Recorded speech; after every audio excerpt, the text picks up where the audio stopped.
Hi అండి. ఈరోజు special ఏం లేదు, జస్ట్ టమాటా చారు చేస్తున్నాను. అది కూడా మా ఓల్డ్ సిటీ స్టైల్. ముందుగా టమాటాలు మనకి ఎంత రసం పెట్టుకోవాలనుకుంటే అన్ని టమాటాలు తగినంత చింతపండు తీసుకొని కట్ చేసి వాటర్ వేసి స్టవ్ పైన పెట్టి బాయిల్ చేసుకోవడమే. అది కొంచెం మగ్గాక దాన్ని చల్లార్చనివ్వాలి. కొంచెం కూల్ అయినాక చేతితో మెత్తగా గుజ్జు పిసికేసుకోవాలి. మనం చింతపండు గుజ్జు ఎలా తీస్తామో ఇది కూడా అలానే తీసేసి మనకు తగినంత తీసుకొని ఇందులో కొద్దిగా వాటర్ కూడా యాడ్ చేసుకోవాలి. ఇప్పుడు కట్ చేసి పెట్టుకున్న పచ్చిమిర్చి, ఆనియన్స్, కొత్తిమీర, కరివేపాకు ఇవన్నీ కూడా ఈ రసంలో ముందే వేసేసేయాలి. వేసాకనే బాయిల్ చేయాలి. ఇది ఓల్డ్ సిటీ స్టైల్లో చేసినాం కాదు కాబట్టి కొంచెం డిఫరెంట్గా ఉంటుంది, కానీ టేస్ట్ మాత్రం సూపర్గా ఉంటుంది. ఇప్పుడు నేను కొంచెం పచ్చిమిర్చి ఎక్కువగానే తీసుకున్నానండి. సుమారు ఒక 5-6 చీలికల్ని వేస్తున్నాను. స్పైసీగా ఉంటుంది, బట్ టేస్ట్ కూడా చాలా బాగుంటుంది. ఇప్పుడు ఇది వేసాక కొత్తిమీర, హ్యాండ్ఫుల్ ఆఫ్ కొత్తిమీరని వేస్తున్నాను. వేసి ఇది మరగబెడితే దీని వాసన చాలా బాగుంటుంది. రసం కూడా ఇది మరగబెట్టినప్పుడు కొత్తిమీర, రసము, కరివేపాకు టేస్ట్, ఫ్లేవర్స్ అన్నీ ఆ రసంలో బాగా వస్తాయి. ఇప్పుడు ఇందులో మాత్రం కట్ చేసుకున్న ఉల్లిపాయ ఇప్పుడే అస్సలు వేయకూడదండి. ఇది ఎప్పుడు వేయాలో చూపిస్తాను. ఇప్పుడు ఇవన్నీ వేసుకున్నాం కదా, ఇందులో ఇప్పుడు మనకి రుచికి సరిపడా కారం గుర్తుపెట్టుకోండి. ఇందులో మనము ఎటువంటి అల్లం వెల్లుల్లి పేస్ట్ కానీ, పసుపు కానీ, ధనియాల పొడి కానీ, జీలకర్ర కానీ వేయట్లేదు.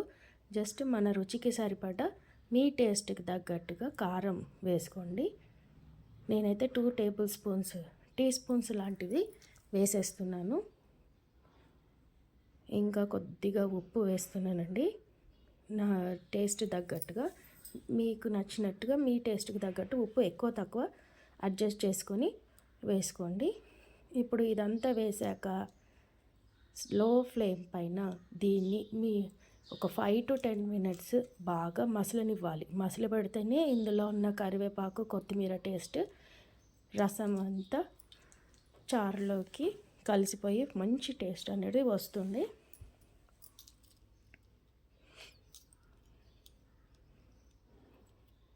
ఒక 5 మినిట్స్ అండి. ఒక 5 మినిట్స్ ఇది బాగా మరిగితే చూస్తున్నారు కదా, బాయిలింగ్ అయినట్టు స్టార్ట్ అయిపోయింది. ఇంకా కొంచెం సేపు మరగనిద్దాం. ఇప్పుడు ఇది బాగా మరుగుతుంది కదా, ఇందులోకి ఇప్పుడు మనం కట్ చేసి పెట్టుకున్న ఆనియన్స్ని వేద్దాం. ఈ వేడికే ఈ ఆనియన్స్ అనేది మగ్గిపోయి ఫ్లేవర్ అనేది రసంకి బాగా పట్టుకుంటుంది. అందరూ వేసినట్టు ధనియాలు కానీ, మిరియాలు కానీ, ఇలాంటి జీలకర్ర పొడి కానీ ఇవేమీ అవసరం లేదండి. జస్ట్ ఇది సింపుల్ టమాటా చారు. మనకి ఏమి తినబుద్ధి కానప్పుడు ఈ విధంగా రసం చేసుకొని వేడివేడి అన్నంలో తింటే బాగుంటుంది.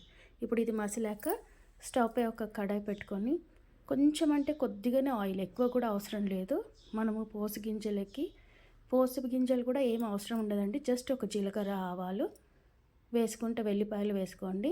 నేను మాత్రము ఎండుమిర్చి వేస్తున్నాను. ఇప్పుడు ఇది కొంచెం చిటపటలాడాక ఎండుమిర్చి వేస్తున్నాను.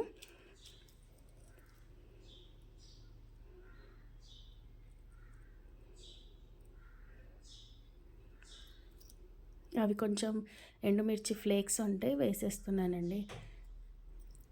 ఇది కాగాక మసులుతున్న రసం స్టవ్ ఆఫ్ చేసి ఇది చారులోకి కలిపేసుకోవడమే.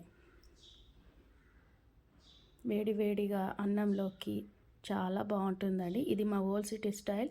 మీకు నచ్చితే తప్పకుండా ట్రై చేసి ఎలా వచ్చిందో చూసి చెప్పండి, కామెంట్ సెక్షన్లో చెప్పండి.